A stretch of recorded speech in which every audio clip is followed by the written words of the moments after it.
Today we're going to address something that's hard to talk about, and so most of the times we just don't. I mean, heck, it's never easy to talk about. But as much as you love these babies, as much as you love your own babies, at some point, every single one of them, I mean, as will every one of us, we will pass along. We will leave this earth. We're going to call this video, How Did Beep Die?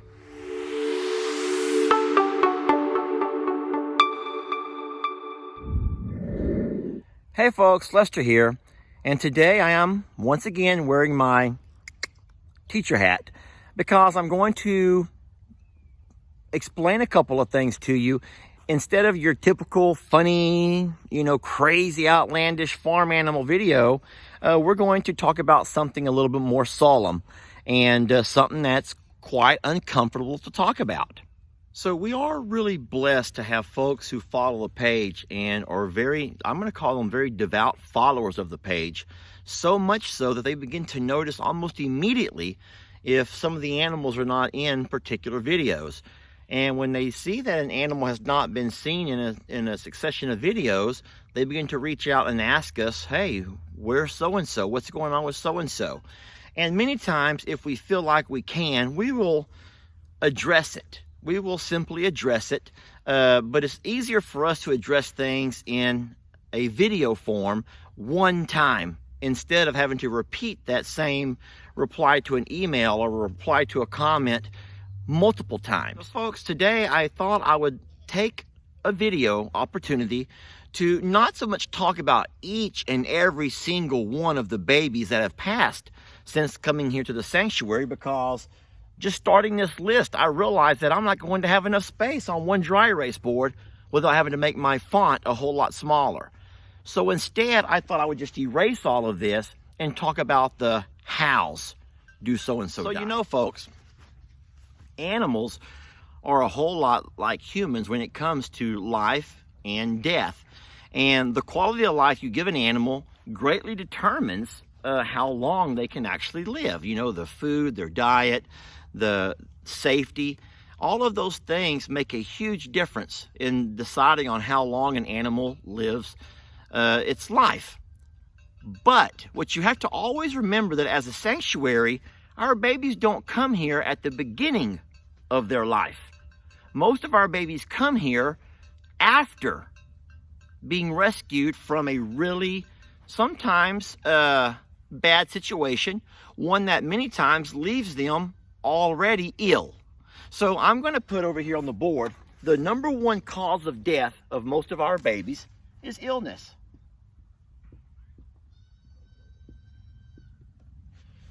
Just like humans, animals get sick. Now, folks, we're blessed in the fact that Jamie and I both work. And so whenever we have an issue with an animal being sick, we will find the resources that it takes to get that baby to a vet. Now, we have taken, and even you've seen videos of numerous trips to the vet's office. We try to always document that. Many times the vet will allow us to she'll even talk through some of the things that she's doing, what she's discovered, what she's treating the baby for. And so we're able to overcome a lot of the illnesses that our babies get. But sometimes it doesn't always work out that way. Just like with you folks. I mean, we're living in a world where we get sick.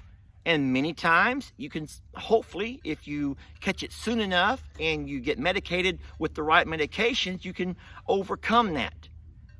But there's folks that we all know who don't always overcome their illness.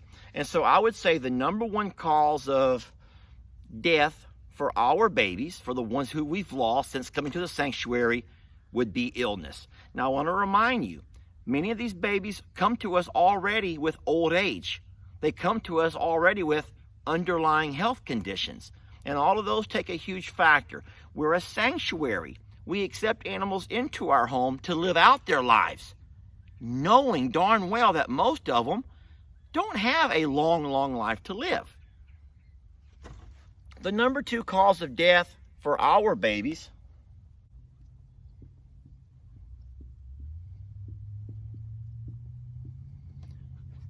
would be predators. Folks, we are very blessed to live in the country. We live 100 miles north of Houston, and so you've all seen our videos. We are pretty much surrounded on 3 sides by deep, heavy, thick woods. And in those woods live predator-type animals. There are small predators such as raccoons and possums, hogs. There's more aggressive animals like coyotes, bobcats, even wolves. And so it is not uncommon, and I'm certain that most of you who follow the page have seen us. When we do have, and we found signs of predators coming onto the property, and we can either find it through footprints or scat, which is animal droppings, or different ways that we, or even from the game cams, or seeing things with our own eyes, then we go about devising a plan of how to stop that particular predator. But folks, as soon as you take out one, there's always going to be another. That's always been a problem here. It's always been an issue around here, even long before we were ever I'm a Survivor Sanctuary. We have grown up living near the woods. And for all the amazing things about living out of the city and in the country, this is one thing that we have to always be prepared for. The fact that sometimes predators do come out of the woods at night, and they sometimes will get into your pastures, and they will sometimes take off with one of your babies. So I have to be careful not to leave off snake bite in that predator category, because it was a snake bite that not really killed Olie, but did lead to our 3rd cause of death around our babies, which is euthanasia, having animals euthanized. Folks, we do know that when an animal gets to a certain age and that animal is struggling to survive, nature, folks, I'm allowing this plane to I'm allowing the plane to fly by. I've also been joined by Maggie and Trixie. I think that Jamie's on a Zoom call, so she sent the dogs outside to hang out with me. So forgive me for if you hear a weird breathing, it's probably Maggie, even though I have been known to be quite the mouth breather. Let's move on. Folks, as a sanctuary, we know that when an animal gets to a certain age, or when an animal begins to experience certain health issues and vet care is no longer an option, then we will often talk to our vet about, if she thinks it's time.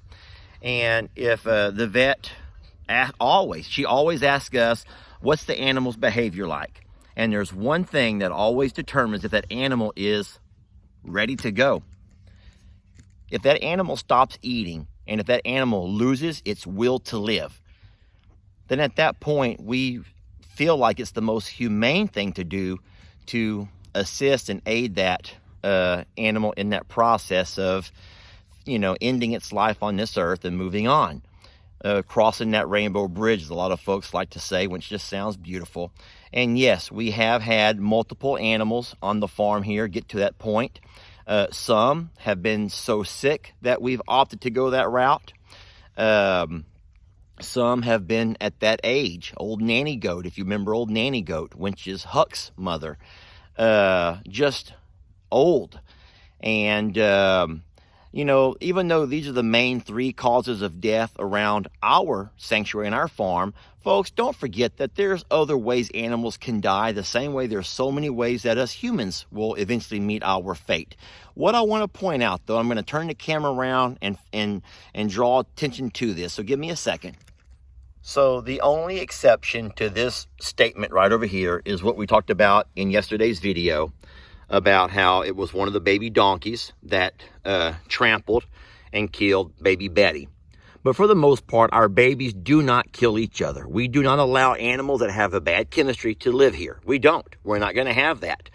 I do know from videos I've watched and from other places I've talked to and read about that animals do. They have been known to kick, bite, trample, gore.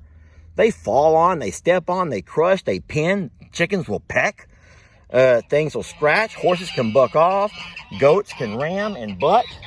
And I'm sure geese have been known to do something as well. But folks, our animals do not hurt each other. We don't allow that here. We take a lot of pride in the fact that our babies all share a really neat chemistry. They know their order and their pecking order.